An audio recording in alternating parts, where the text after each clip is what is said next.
Good evening, I am Matterall. Tonight on Talking in Stations, monthly economic report is dropped yesterday, and we'll take a closer look at it and see what's going on in Oasa. It looks like ratting numbers there are off the charts. Also, Fraternity drops a Keepstar in Vale, so we'll have a look at that. And talk to you about some electrical storms. Those stories, and possibly more, on Talking in Stations, the EVE Online report. Let's get started. How's it going, Maddox? Hey, it's going great. Today we're also joined by Gagorn. Hello, good evening. Hello, and like Mineral just said, we're going to take a look at the monthly economic report. This is a report that CCP releases once a month. Of course, this is the previous month because we still got to wait on this month's data to get in. So, anything you want to start with in specifically? Well, let's actually give people an idea of what the monthly economic report actually means and why it's interesting for those that are saying, "Oh no, economic news."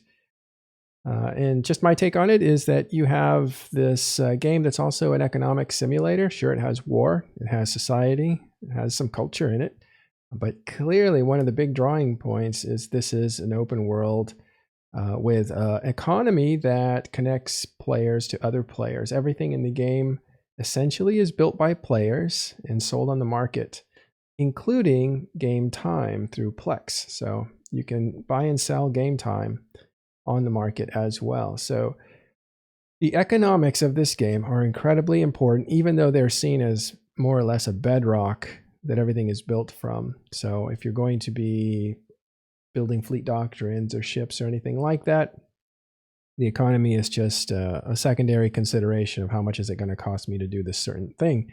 But it's not a primary tool that people use unless you're specifically oriented to using the market. So what we look for as people who do look at the market and play the market, essentially, we want to buy stuff that is more or less cheap, and we want to sell stuff that is getting expensive so that we can make the margin in between those two prices. And that's how we make money, some of us market people. Market people are notoriously quiet because any information they give out to the public means that their advantage goes away. Even giving a tip or an indicator that there's something to look at to a friend will create a competitive bid against you. So market people are genuinely and generally very quiet. But monthly economic reports are signals from the company on how the economy is doing. And if you know how to read it, and if you know what it means, then you can get some idea of where the good investments are and where the bad investments are. So that's why this is an important document. It tells people who are interested in making money off the market what to look for. In addition to that, if you're not interested in the market play necessarily, or interested in investing in long-term or short-term, it also tells you the health of the game in certain ways. What are some groups doing compared to others? And it doesn't give you information on any group in specific, but it gives you information regionally.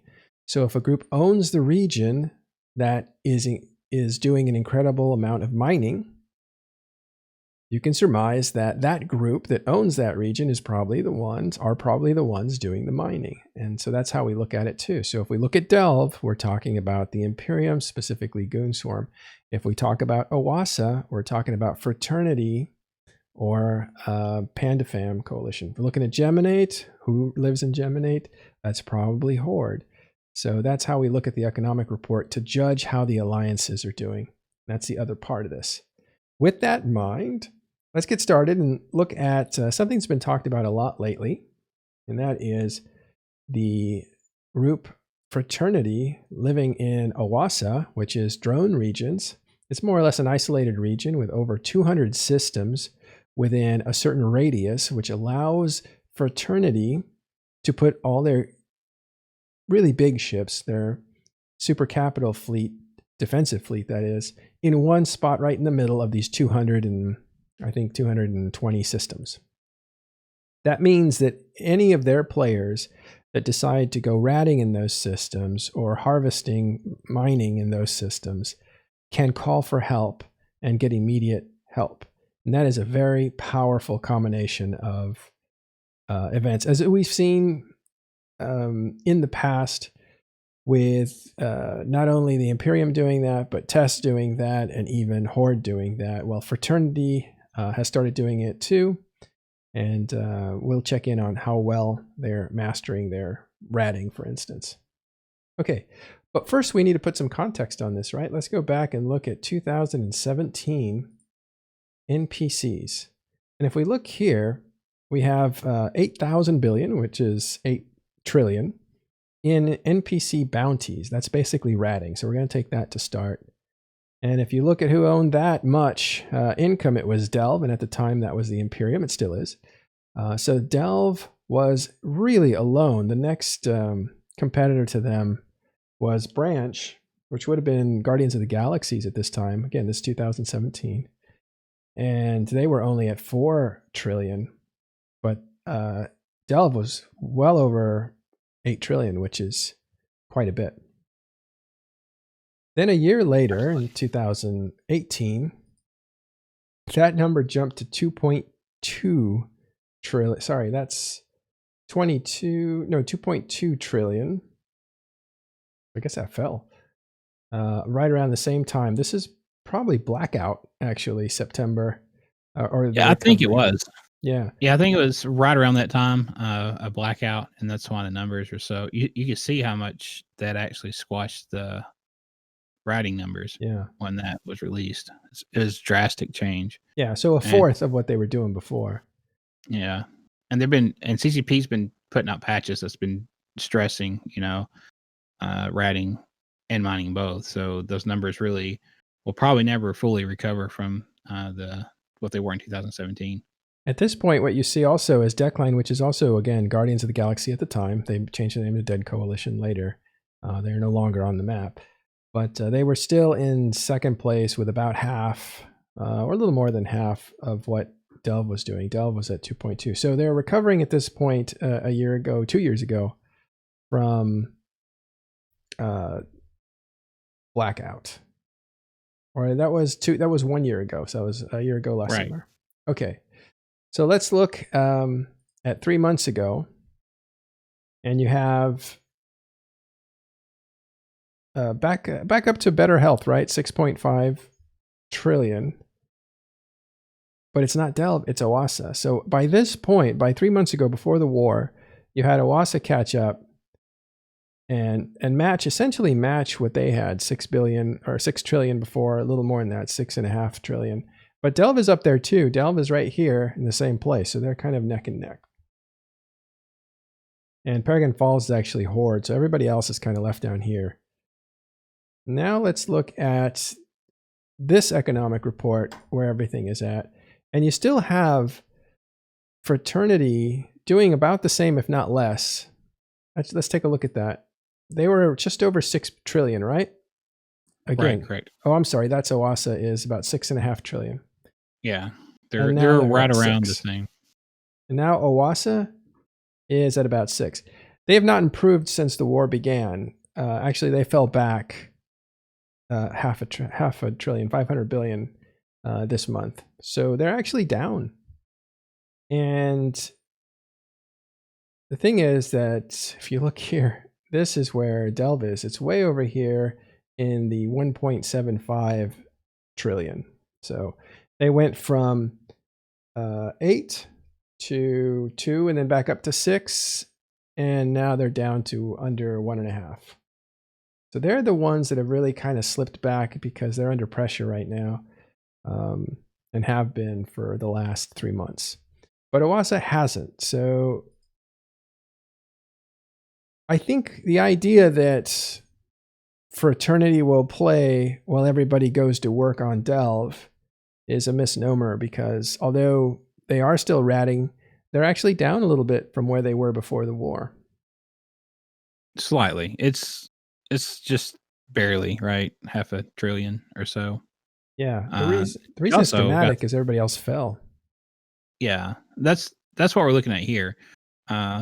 Being in the time zone that Fraternity's in, they're able to still mine and rat while everybody else is at war.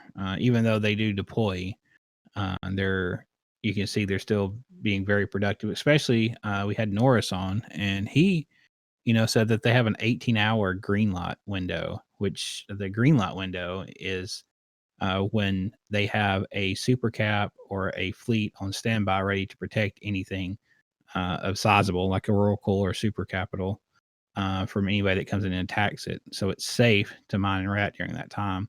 And an 18-hour window is huge for a green light window. And that's Yeah, going to it's help huge. this tremendously. It's like 2, 3, almost 3 time zones. Yeah. So I think I think it's interesting to see that. So Branch is also still doing pretty well, and they own that as well. I believe they rent that out. That's almost $3.5 trillion. And Cobalt Branch Edge is a horde. rental regions. What's that? Branch is one of their rental regions. Cobalt Edge, they and Horde both rent parts of it out. Yeah. And then Paragon Falls.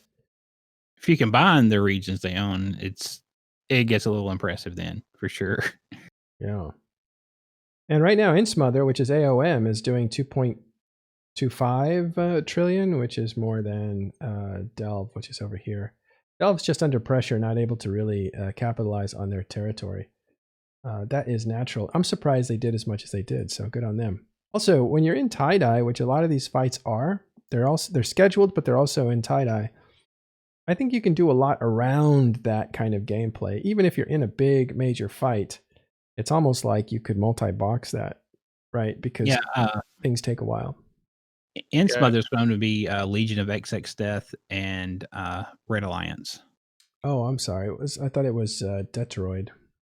I'm sorry. I thought it was that's Omist. Oh, Army of Mangoes is Omist. So that's the Russian and Razor alliances. Actually, InSmother's mostly just the Russian alliances. Got it. Okay, Omist is way down here below Delve, so they're not doing much there. Okay. Interesting. Yeah. I was like, wait a minute. Yeah, I'm glad you caught that. So let's look at some of this other stuff. So what we just showed you then is an example of how we look at certain groups to see how they're doing economically. And for a long time, we were looking at Imperium and being very impressed by their economic power because they were really blowing everybody away, as you saw way back in 2018, 2017. This is 17. They were doing 8 trillion. That was way above any near competitor, which was only like at 4 trillion. So they were crushing it for a long time. That's not the case so much right now. So let's look at destruction versus production. And we have 3 indicators here. Blue is how much has been destroyed. And that tells us how much day-to-day activity, how many things are actually being attacked and destroyed. And if you look, you would think that destruction would be way, way up. So let's have a look. And it does bear out a little bit that destruction has actually picked up in October. Now, I think this war started here in July. And if you look at it, the destruction numbers were actually pretty flat, in fact, going down. And that's because there's a lot of move ops, I suppose. A lot of the people who are involved in the war aren't doing anything else. And a lot of the targets were structural based, not a lot of fleet to fleet combat. That totally changed in October or just before October. And you can see that start to spike up. And that will go even higher. As you can see, these light blue indicators are peaks. This is a trend line, but these are peaks. The more interesting thing to me is the red line going down dramatically as well. What's so that the lines that's produced. The red line is how much is produced. So we're getting the produced and destructed metrics are coming together, right? So we're getting closer and closer to having that a little more even than it has been in a long time. I think that's what CCP is aiming for, to have the production and destruction more in line with each other than what they were before. Right. Let's have a look at, let's back out of this map and see. There's the whole map, and you can see how far apart they were in 2018. That means there's a surplus. Well, it's a generalization, right? Because you might build one thing and Yeah. destroy a different thing, so they might not have anything to do with one another. But you can just see how much production there was, especially here in April of 2018. What a difference that was. Yeah, and you see the blackout there. This is the blackout here, but it was already trending down with, I believe this is, well, I don't know. This is, production is like a secondary consideration. Mined is the yellow, and that you can see tanked here during blackout. It was, so let's take a look at that just so you can interpret this correctly. But in June, or right around here, May and June, the Imperium stopped mining and went to work on Tribute. So they took off. And then when they came back from Tribute right here in July, they, you can see they went, it's like a baby boom. They came back from the war and they had a ton of whatever they were doing before, which was having babies. So you could see Now, this went way back up. this was when the sleepers were attacking the structures, correct? That was in, I think that ended in July. Yeah, or it was in July, but right after that stopped, I think is when you see these massive spikes of getting back to it, right? But absolutely, then, it was only about a month long before blackout hit, and then you can see that really crushed the mining experience. So that's how you can interpret that spike. And if you look at it, that's equivalent to when the Imperium, we suppose they were doing most of the mining, were essentially picked up right where they had left off. They did a ton. All right, and ever since then, it's been touch and go, as you can see. So raw materials are harder to come by. well, that mining never really recovered after blackout, right? Because it changes to oracles, changes to the anomalies, changes to sinos, all this stuff put pressure on nullsec mining, so that's went way down. Yeah, let's look at value destroyed. Aquarius, this is last month. Remember, it's not this month, but you can see here, Aquarius on top of everything. Normally the Forge, if everything's the same, there's no war. The Forge will usually be on top, but not this time. In Aquarius, 2,600 billion. And I assure you, next month's view of October isn't even done yet, is going to be much higher than this. Much higher, because we know they've already cleared 4 or 5 trillion. And a lot of that's going to be in Delve. Most of those fights have happened. Lot. Yeah. So with Aquarius, isn't like half of that that one fight in 49 tack? I believe so. Yeah, probably. Just next month, we'll look at this total destroyed by region, and you will see a gigantic distortion of destruction happening. At the previous graph we were looking at, you'll probably see a spike on it as well. Destroyed value by region? Oh, the just the overall destruction and production chart.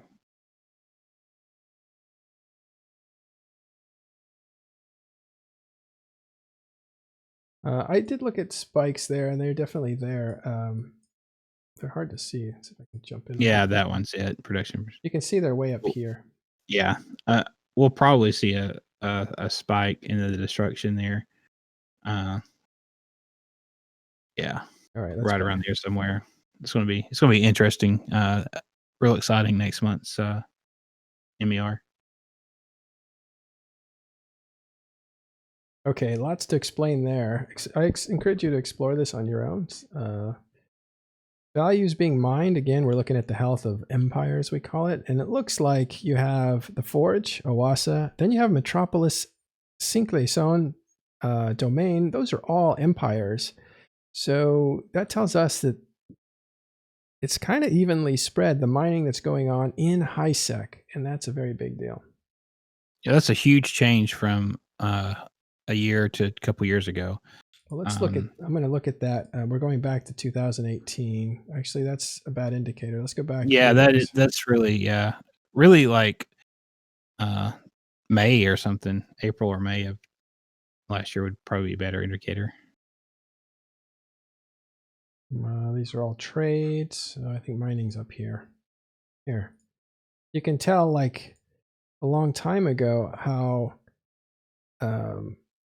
none of these top 5 spots, except the Forge, actually. The Forge is right here, and it's at under 2 trillion as far as mining goes. Domain is like 6th, I guess, so it's right there. Anyway, between 1.5 to 2 trillion is what they were mining 2 years ago or 3 years ago. And this time around, Well, that's the interesting. numbers that they probably haven't changed as much as you think, Yeah. but the nullsec has changed dramatically. That's a very good point. Again, these are kind of the same numbers they were before. It's just that nullsec is off the map for mining. Yeah, nullsec mining, Wow. nullsec production, like all resource gathering in nullsec has been definitely devastated from what it was. So, and that's what makes these losses in this war so important, because it's like you can see here how much harder it is than just a year ago to replace these assets that's being lost. Like dreads are important now, and they're not going to be so easily replaced as we get more and more into this scarcity phase. That is wild, yeah. And so they didn't improve necessarily, but they spread out, because now you see all the empires have a consistent mining at 1.4 to 1.5 trillion. Right. Whereas before, Metropolis wasn't even on that list. Cinque Zone wasn't even on that list, but now they have. So it shows you that mining has kind of come to high sec in a very even way. It's not just one region. Right. And there's been a lot of players that left the nullsec regions just to go AFK mine and HISEC, right? Yeah, and that's going to change even more in the future. We'll see how that worked out. Here we look at total production value by region. Delve used to actually be a leader here. If we look back, let's go back to 2018. We'll look at production value.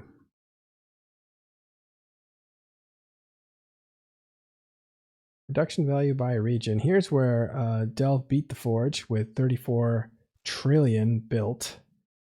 Compared to today, Delve is 14. So it dropped 20 trillion in production. And the Forge stayed about the same, it looks like, 20 trillion. And the Forge, I mean, Delve is still building, right? They're at war, so they should be building a lot. Right. You'll see this number go up again in October, so we expect more next month. I'm sure they've got plenty of reserves from all that mining. There's probably some huge ore caches, salvage, PI. They probably got tons of stuff to build with, so I don't think that's going to be an issue for them. Not yet, anyway. Yeah. The Forge is still the center of gravity. We expect this to change over time, with Domain starting to make some gains, since the road from the Forge to Domain is broken. That means that Domain is going to have to stand on its own. A lot of people that would have gone to the market in the Forge will just say, I'm going to go to Domain instead. It's closer. I don't want the hassle. So we expect this to change over time, but still, at this point, Jita is a juggernaut. So big, in fact, that CCP makes 2 graphs, one with Forge and one without it, so that you could see what all the other guys are doing. Right. And if you take a look at the other guys here, you see Delve is still on this chart in 3rd place. Oh, that's a good point. Just yeah, under so 20 that's trillion. And Oasa, even though they're on top with mining and ratting numbers, their market's not. It's not developed. Yeah, it's not developed. It's not. It's there. I mean, they're not low on the list. They're still fairly high on the list here, but it's not what Delve is, right? Yeah. So I believe their market's not developed, but neither is their production. Let's go check that out real quick. We want produced and items. let's also take a look at the contracts trading. Okay, Oasa here is just over 4 trillion. That's not nearly the scale of their NPC. They're clearly ratting, not mining. They're clearly ratting for ISK, not building things and putting their market to use yet. That is not matured. So that's an interesting difference. You were saying? Yeah, let's also take a look at the contracts trading, because that's how most alliances seed their doctrine ships. Well, okay. The Forge is this big first place one, so we'll just look at these other ones here. I'll try to zoom in so you can actually read. So that's still pretty impressive for being primarily Care Bear zone, kind of, right? For Oasa to be that high up. Yeah. Right next to Delve. And look at Esoteria, that's Test Alliance's home region. So they're in the war. So probably a lot of their contracts is also being put out in Aquarius here and Catch, because that's where they were staging from. So it's going to be hard to get that data out because you got NC Dot probably and Horde doing contracts out of Aquarius and the regions they were staging out of in September. Yeah, and now that there's a Keepstar in Delve that belongs to Pappy, you may see that change as well. Yeah, that's going to distort the numbers a little bit, but we probably won't see that till November since there's only 10 days left in this month. So we'll definitely see a spike in stuff coming into Delve, right? Imports. That'll give us a kind of idea of how much stuff Pappy's brought into the region to assault Delve with. Right. We've talked about this last time. This is exports. So exports are deceptive. You would think it's funny, there's a little story about Providence and exports. I'll just tell you a little story real quick. It's kind of cute. But we had, I forgot his name, but we had a representative from Providence on, and we said, it appears that your guys are evacuating because we see jump freighter after jump freighter undocking and jumping out. And his answer to that was, well, we do a lot of business. We do a lot of commerce. Oh yeah, that was Kyle Saltz. Kyle Saltz, yeah. Just a few hours after he said that was when they announced that the coalition was disbanding and evacuating the region. Yeah, so they were evacuating. Yeah, I think it was Providence does a lot of commerce was the quote, and it was we do a lot of commerce. We do a lot of commerce, yeah, and it was them peeling out, getting out of town with their goods. But okay, so Providence, as you can see, a lot of commerce. Basically, 3 trillion has left, and this is what I wanted to explain. It's not exports that are bought somewhere else. This is assets leaving this region. That's how CCP tracks it. So that means if you have, let's say, a Titan, something big and very expensive, and it moves to a different region, that shows up here as an export. So Providence, 3 trillion is 3 trillion in assets leaving town. Those assets have gone somewhere else. And that makes sense, right? Yeah. Because Providence is still being evacuated to some degree. Yeah, and some it's hard to track looking at the imports to kind of see where they actually went because they split so many different directions. Like some went to Legacy, some followed war. So it's we really hard to track exactly where all this 3 trillion of assets went, but we can see it left Providence for sure. Yeah, what we might look for next month. Because the war has intensified, is we'll look at this Delve number here that's basically under $1 trillion. It's not really that much, 160 billion. Yeah, it means that a lot of stuff hasn't left Delve yet, and that's good for them. It's good for the Imperium. It means assets are staying there. But it'll be interesting to look at that number and see if it rises over time, if people are actually leaving with their assets. Yeah, the big thing for Delve evacuations would be if they evacuate to another region or if they evacuate to NPC Delve. Right. Because if they have confidence that they'll still be living in Delve after the war, they'll just move their stuff to NPC stations and keep it there until the war is over. Okay, so, I was talking about this on yesterday's a little bit about them possibly evacuating. Just me, it looks like Fountain would be a better place to evacuate to. Go up to like Cloud Ring. That way, all your enemies would have to go a couple regions over to assault you. If they go to NPC Delve, they're just next door to Legacy. All right, let's not get ahead of ourselves. They haven't been defeated. I'm just saying. No. I'm just saying if they were to It looks like that'd be a better place. Yeah, so this is net exports, which means if you're in the negative, that means more stuff has come into your region than is left. And this is interesting because Fountain has a ton of stuff that has come in, it looks like. Well, they're actually just a little bit over normal. But look here, this is interesting.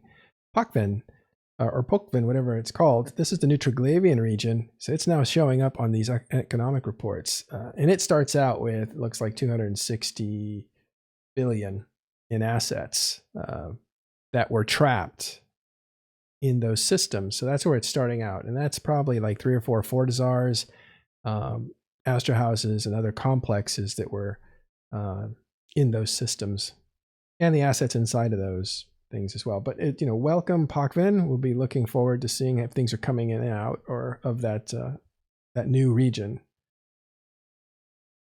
And Aquarius is another thing that's very interesting because it's way up, 1.87 trillion. Let's actually have a look at, that would be here. We're going to go back in time about 3 months and have a look at that same chart, exports.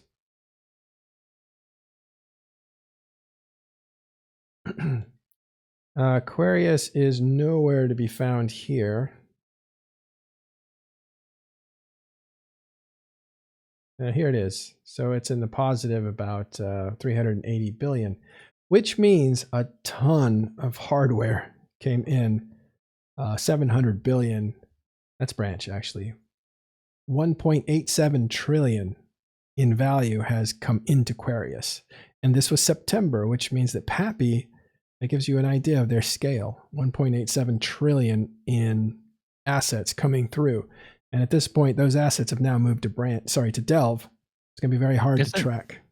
Is that Malthus in that 0.7 trillion in Aquarius? I'm sorry, you're right. It was 0.7. Yeah, that's a big difference too. Yeah, 700 million. What's Melpace? What was going on in Melpace? I have no idea. That would be worth looking into. Devoid 2 is Providence adjacent. So Devoid at 3 trillion might be, actually, you know what that is? That's where Providence went.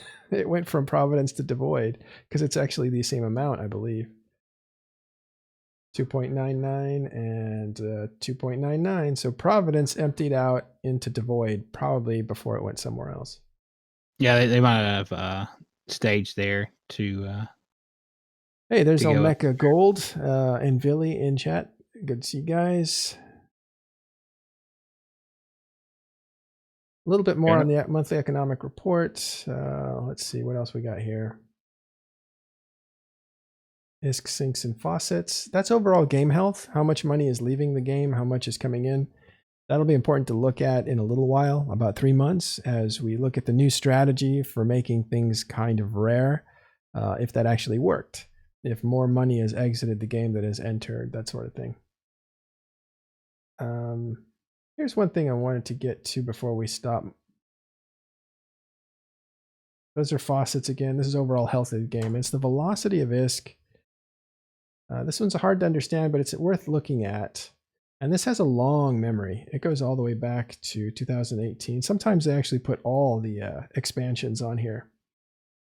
This time they only put a few. But you can see it's going up and down. What is velocity of ISK? And I prepared a little video. This is a real world video, so we'll check it out.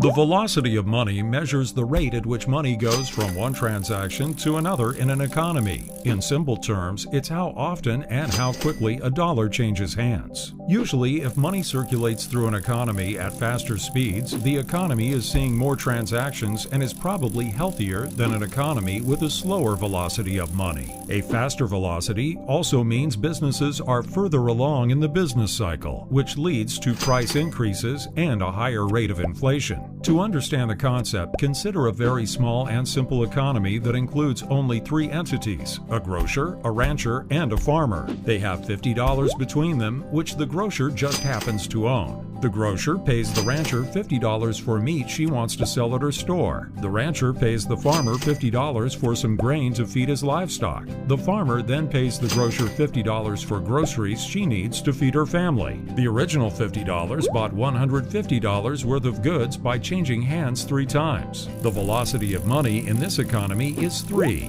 The figure can be viewed as the money supply's rate of turnover. Velocity of money is usually measured as a ratio of GNP to a country's total supply of money. Investors can use it to gauge how robust an economy is.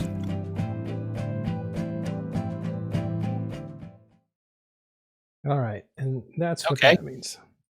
We are not affiliated or sponsored by Investopedia, although if you'd like to learn more about investing, this would be a great place to go. So remember, the velocity of ISK is how many times it changes hands. It's not how much the total value is and stuff. So you can see here, the scale is actually different than most other scales. It's 0 through 1, and it only gets to 0.8. So most ISK coins, let's call them, trade hands less than 1 time. So a lot of ISK sits in EVE Online for a long time until it's used. So it might change hands, once a week, once a month, that sort of thing. So when you average everything out, this tells you the speed of money transacting. And we like to think of that as a healthy thing for it to go faster. So we want that number to go as high as possible, because that means people aren't sitting on money. That means people are spending it with each other. And that means that people are getting to produce things and getting to sell things, and those things are actually selling. And then those people are buying things and maybe creating something else and selling that. And so you see the vibrant economy as that number goes up.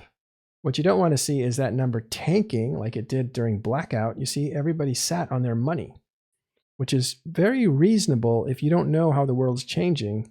You don't want to make any big investments. You don't want to go out and get destroyed and have people loot your stuff or whatever. You don't want to you don't move, basically. And that's why you see this massive dip in velocity. People sat still and waited. And then they slowly came back out and started to transact. There would always be a bump after a dip because you're going to have surplus activity. People want to do a certain thing that they waited to do. And then it kind of normalizes. And I believe what's happened here is a lot of this might be war preparation. I'm not sure how to understand that, but it looks like it's plateauing now as people are resupplying. I'm giving a lot of emphasis on the war, but I'm not sure how much velocity works on just one group of gameplay. Well, it's a significant group, though. You would think it would Sure. show Yeah, up if you on look at the chart. destruction numbers, it's very significant. Yeah. The last thing we'll look at, because we're running out of time, is the economic indices. Those are indexes, basically, plural. And you have, let's look up close here so you can see it. You have like a few different ones here. You have consumer price index, mineral index, primary producer, and then secondary producer. So you have your mineral, which is the harvested stuff. You have your primary, which I believe is the first layer of things you build with it, your T1 stuff. And secondary is your T2 stuff. Or if you're thinking of it in terms of planetary interaction, it might be your baseline stuff that you build with the baseline materials. And then the stuff that you build with that would be the secondary. It's like a layered cake. I don't know if that's a good example.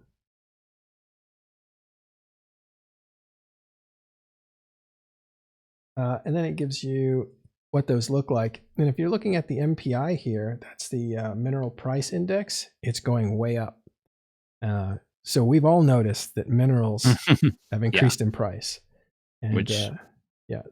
This started a while ago, though, and that's what's important, right? You could see this started a while ago, started to go up, and that tracks with some of the stuff that we look at on the markets. You can see also, as soon as they made that announcement in August, I think. I don't know if that's when they made the announcement, but you can see that spiking, and that will probably go even higher in October and November. We expect that to go higher. And I think what should happen is these prices should all these indexes should start going up. We'll see. Yeah, you see, it's kind of odd there. It looks like at blackout, it kind of spiked there a little bit too. Blackout was right here. So this is when it tanks, right? Minerals tank. Right. Blackout was September, October. It falls and it doesn't really recover right away either. That's what's interesting. But it does. Yeah, have that's to go up. very.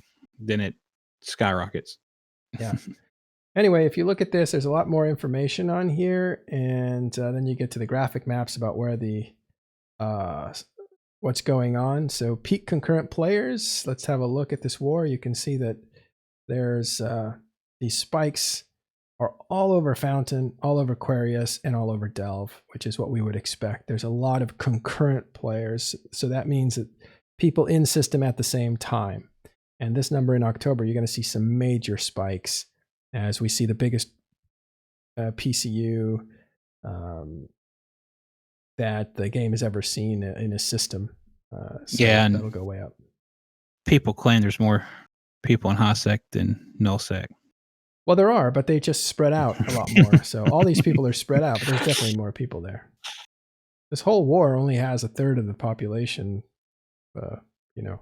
Oh, yeah, absolutely. If you look at the jumps, that gives you an indication of traffic, like people moving around. And you can see, compared to the war effort, which does register, look at downtown.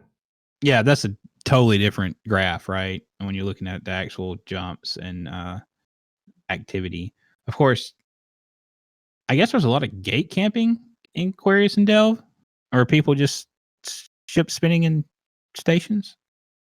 It's just more population in downtown. Yeah. So yeah. So there it is. That's the monthly economic report with a little bit of history. Hopefully you picked something up. We'll try to do more analysis later. October is going to be very, very interesting because that's really when the heavy hitting of this war began. All right. Might get some economic guys to talk about it. Probably should get some real professionals. Yeah. Right. Yeah, exactly. They don't talk. That's the problem. They hide. They don't want to actually tell you what's going on. Okay, if you want some advice, you want some buying advice, T1 items are a good investment thing right now because everything, what's funny is when minerals go up, I've seen this before. They say, for instance, ice is going to be in short supply. And so people buy up all the ice right away. And you think like, oh, I missed my opportunity. Well, you should always look at what ice influences. Oh, that means that fuel is going to be more expensive. So I'll actually buy the fuel or some other derivative of it. So look at that secondary market and then even tertiary if you get a chance. For instance, mineral prices are going up, right? So instead of buying up the minerals or trying to scrap for those baseline things, look at what minerals actually build.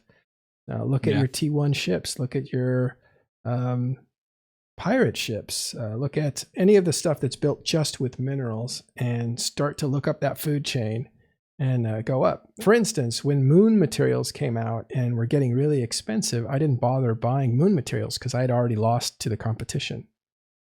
If you're late 1 hour, you're going to lose out. If you're late 3 days, you're really going to lose out.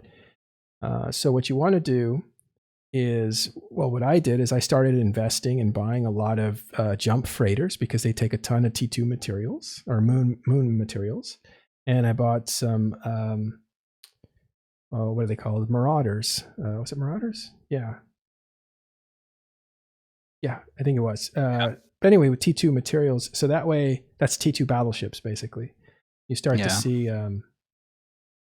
you start to kind of get ahead of that wave that's coming because eventually the shortages in the base product will influence the more complicated product, but it takes a little time for people to get up there. Right. And it usually costs a lot more, so a lot less people can play at that. So if you have a lot of money, it's easier to jump to the top where things cost a lot because there's less competition there. Yeah, I would also, if you're mining ice right now, definitely I would be hanging on to it. I would not be selling it right away. So I would probably stockpile it. It's like buying it, right? So you just want to hang on to it until after the changes go through, since they've been announced. Right. Okay, but don't take it from us. Although we'll tell you our secrets. It could be wrong. We may be wrong. Yeah. Let's go to HTech 5 in Vale, this system here, and we see Fraternity owns it. They also put a Keepstar in it, and it just anchored and online.